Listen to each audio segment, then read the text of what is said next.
ভোলানাথের সর্দারি।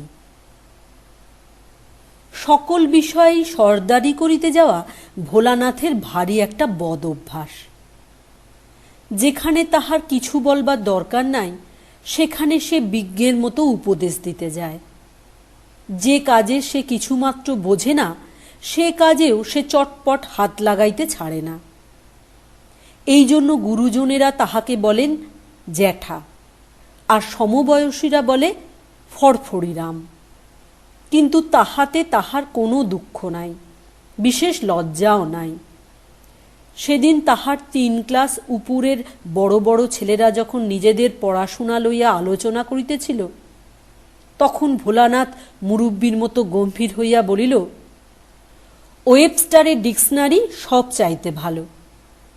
আমার বড়দা যে 2 volume ওয়েবস্টারের dictionary কিনেছেন তার একখানা বই এতখানি বড় আর এমনি মোটা আর লাল চামড়া দিয়ে বাঁধানো। উঁচু ক্লাসের একজন ছাত্র আচ্ছা করিয়া তাহার কান মলিয়া বলিল, কিরকম লাল হে, তোমার এই কানের মতো? তবু ভোলানাথ এমন বেহায়া, সে তার পরদিনই সেই তাহাদেরই কাছে ফুটবল সম্বন্ধে কি যেন মতামত দিতে গিয়া এক চড় খাইয়া আসিল। বিশুদের একটা ইঁদুর ধরিবার কল ছিল। ভোলানাথ হঠাৎ একদিন, এটা কিসের কল ভাই বলিয়া সেটাকে নাড়িয়া চাড়িয়া কলকবজা এমন বিগড়াইয়া দিল যে কলটা একেবারেই নষ্ট হইয়া গেল। বিশু বলিল, না জেনে শুনে কেন টানাটানি করতে গেলি? ভোলানাথ কিছুমাত্র অপ্রস্তুত না হইয়া বলিল, আমার দোষ হলো বুঝি? দেখ তো হাতলটা কিরকম বিচ্ছিরি বানিয়েছে, ওটা আরো অনেক মজবুত করা উচিত ছিল। কলওয়ালা ভয়ানক ঠকিয়েছে।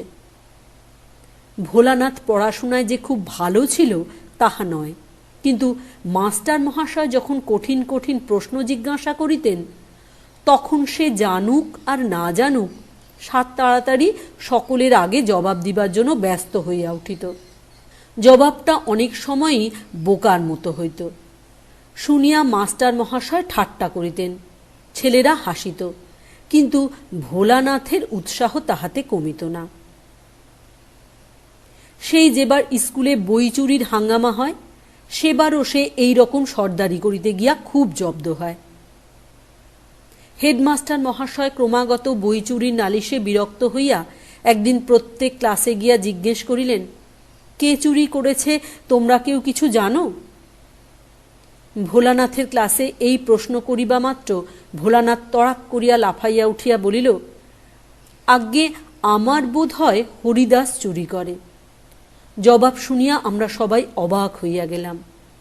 হেডমাস্টার মহাশয় বলিলেন, কি করে জানলে যে হরিদাস চুরি করে?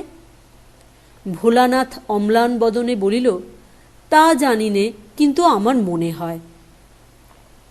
মাস্টার মহাশয় ধমক দিয়া বলিলেন, জানো না তবে অমন কথা বললে কেন? ওরকম মনে করবার তোমার কি কারণ আছে?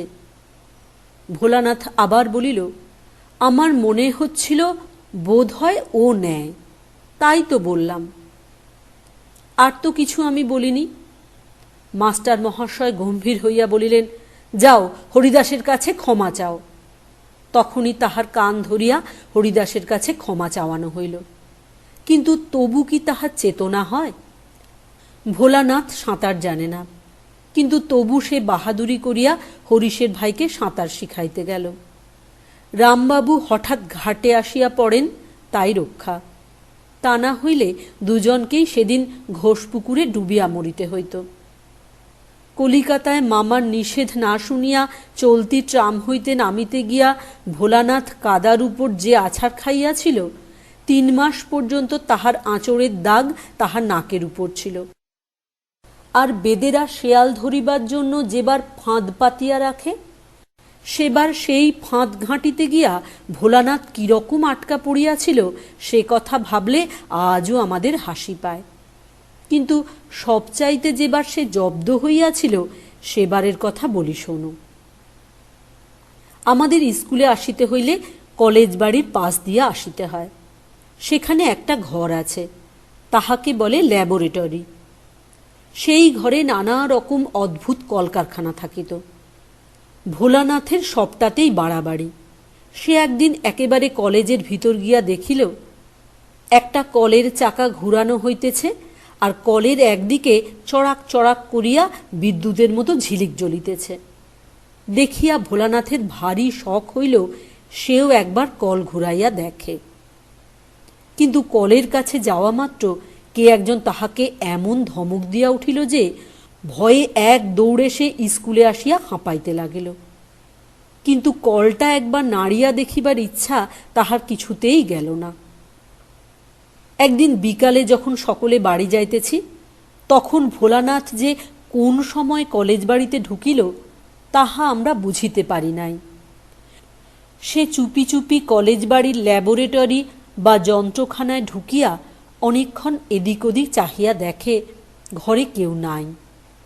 তখন ভরসা করিয়া ভিতরে ঢুকিয়া সে কলকবজা দেখিতে লাগিল। সেই দিনের সেই কলটা আলমারির আড়ালে উঁচু তাকের উপর তোলা রহিয়াছে, সেখানে তাহার হাত যায় না। অনেক কষ্টে সে টেবিলের পিছন হইতে একখানা বড় চৌকি লইয়া আসিল। এদিকে কখন যে কলেজের কর্মচারী চাবি দিয়া ঘরের তালা আঁটিয়া চলিয়া গেল সেও ভোলানাথকে দেখে নাই, ভোলানাথেরও সেদিকে চোখ নাই। চৌকির উপর দাঁড়াইয়া ভোলানাথ দেখিল কলটার কাছে একটা অদ্ভুত বোতল। সেটা যে বিদ্যুতের বোতল ভোলানাথ তাহা জানে না। সে বোতলটাকে ধরিয়া সরাইয়া রাখিতে গেল। অমনি বোতলের বিদ্যুৎ হঠাৎ তাহার শরীরের ভিতর দিয়া ছুটিয়া গেল। মনে হইল যেন তাহার হাড়ের ভিতর পর্যন্ত কিসের একটা ধাক্কা লাগিল। সে মাথা ঘুরিয়া চৌকি হইতে পড়িয়া গেল। বিদ্যুতের ধাক্কা খাইয়া ভোলানাথ খানিকক্ষণ হতভম্ব হইয়া রহিল। তারপর ব্যস্ত হইয়া পলাইতে গিয়া দেখে দরজা বন্ধ। অনেকক্ষণ দরজা ধাক্কা দিয়া কিল ঘুষি লাথি মারিয়াও দরজা খুলিল না। জানালাগুলি অনেক উঁচুতে আর বাহির হইতে বন্ধ করা। চৌকিতে উঠিয়াও নাগাল পাওয়া গেল না। তাহার কপালে দর দর করিয়া ঘাম ঝরিতে লাগিল। সে ভাবিল প্রাণপণে চিৎকার করা যাক, যদি কেউ শুনিতে পায়। কিন্তু তাহার গলার স্বর এমন বিকৃত শোনাইল আর মস্ত ঘরটাতে এমন অদ্ভুত প্রতিধ্বনি হইতে লাগিল যে নিজের আওয়াজে নিজেই সে ভয় পাইয়া গেল। ওদিকে প্রায় সন্ধ্যা হইয়া আসিয়াছে।